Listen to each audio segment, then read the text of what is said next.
Radio Kambana Live Report. Gitambungan sa mga BHW sa 22 ka munisipyo sa Lanao del Norte ang gipahigayong Provincial Barangay Health Workers Summit kaniadto Nobyembre 8. Diha kini gipahigayon sa may MCC Gym sa Gadan Tubod, Lanao del Norte. Ang nasangpit niya programa gipausiugdahan kini sa Provincial Health Office sa Lanao del Norte.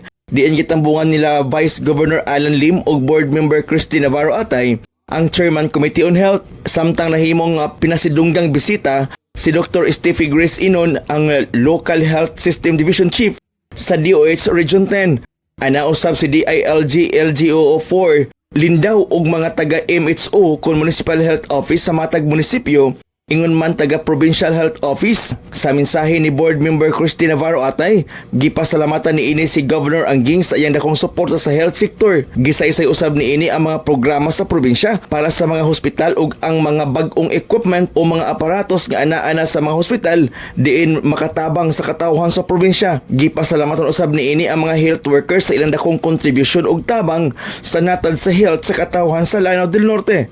Samtang sa mensahe ni Governor Angging nga gibasa ni Vice Governor Alan Lim, nagpasalamat kini og dako ngadto sa mga health workers gumikan sa ilang dedikasyon sa ilang trabaho sa matag komunidad nga masiguro ang maayong panglawas sa katawhan. Gipasalamatan usab ni ini ang mga health workers sa ilang commitment og passion ug padayon sa ilang panaghiusa para sa health ug prosperity sa katawhan sa probinsya sa Lanao del Norte. Mga impormasyon gikan sa Lanao del Norte alang sa XDD Radyo Kampana D58, Mike Navarro reporting.